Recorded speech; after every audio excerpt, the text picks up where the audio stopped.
guys, good morning. I can't talk too loud because it's very early in the morning. It's one of those things. So, anyways, what are we getting at here? This was a request really about cables. Somebody on my channel was talking about this, and I think it's not spoken about enough. So, first of all, you have people that really buy for a fortune worth of cables. I don't believe in it for several reasons. But I'm going to address three of the most common ones here. So first, let's go with the old school analogs. RCA. Everybody knows this little guy over here. You probably have it on your stereo as we speak.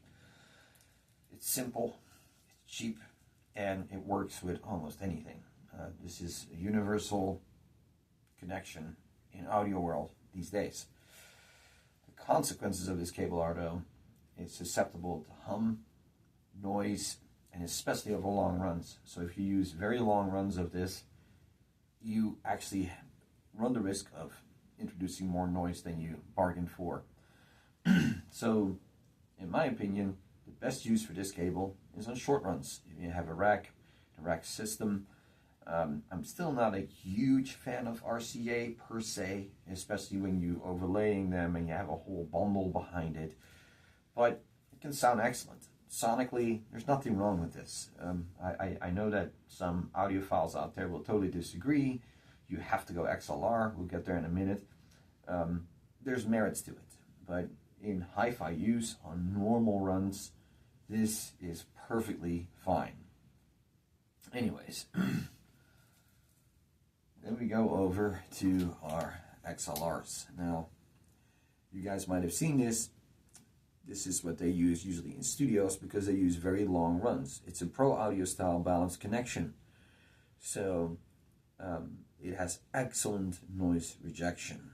Long cable runs without hum. You can basically dress your and drape your room with it, or even a studio, and it will not do anything. It is a little bit more still even today. These are not new cables. These are very old. They're still a little bit proprietary in the hi-fi world. Now, you have a lot of people that will be hell-bent on finding a preamp or amplifier that supports XLR. Is it technically better than your RCA? Yes, but in our application on short runs, it's negligible. It does indeed possess better noise rejection. There's no denying that. Also, I like the connections themselves. They're more solid. They're more solid connections than you have in an RCA. They don't fall out. They have a clip, and it clips in, and it stays there. However, what does matter with this, and that's something that a lot of people don't understand, not every piece of equipment is truly balanced. If you have one end of the chain not being balanced, you're kind of negating the use of a cable like this. And you would be surprised how many amplifiers are not truly balanced. This is best used for studio gear, high-end DACs, preamps, on long runs. So when you have a home theater, for instance, and you have an AVR or a pre-pro that uses this, that's the way to absolutely go. Now here we're getting to one of my more favorite ones. This is a very old connection that still today is super relevant. This is optical. This is Toslink. Toshiba came up with this with a proprietary, it's basically a glass fiber cable. This has a couple of really good advantages. It is absolutely immune for electronic noise, so electronic interference. No ground loop, none of that. This cable will not care. Why? Because it uses light. There's no electricity going to this thing. That's a huge advantage of this cable. However, you have a limited bandwidth. It usually tops out at 2496, which for our ears, it's still more than adequate to use this, guys. This is a fantastic solution to for audio.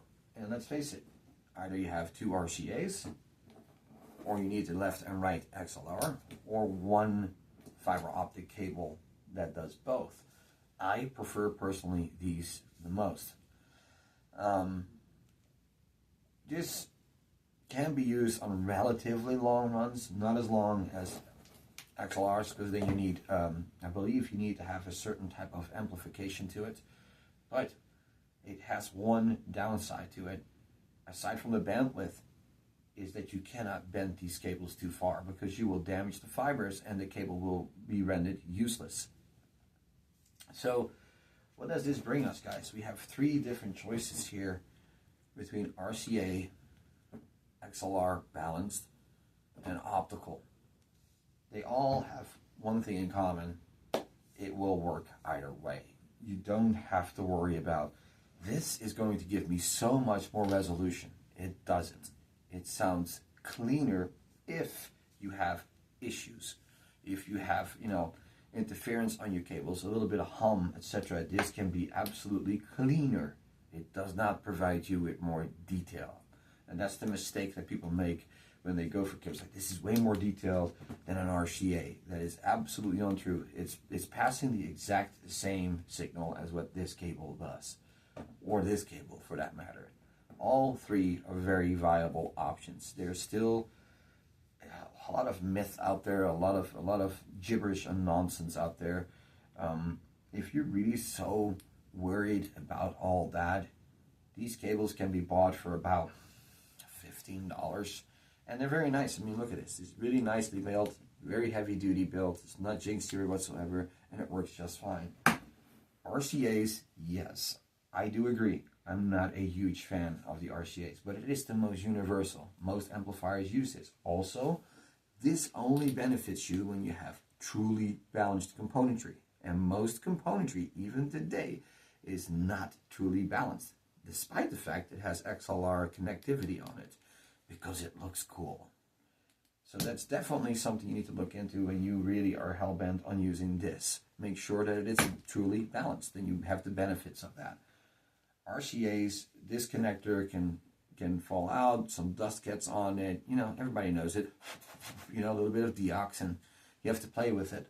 It's not the best connection, but it is still, when it's implemented correctly, hooked up correctly, there is no issue or no reason or rhyme to believe that this would not work. So, short runs, go for RCA, it's totally fine. Long runs, noisy environment, XLR. There's no contest for that. Simple. Now you go more for TVs and streaming and isolation from noise. Optical is king. There you go, guys. That's my take on cables. See you in the next video.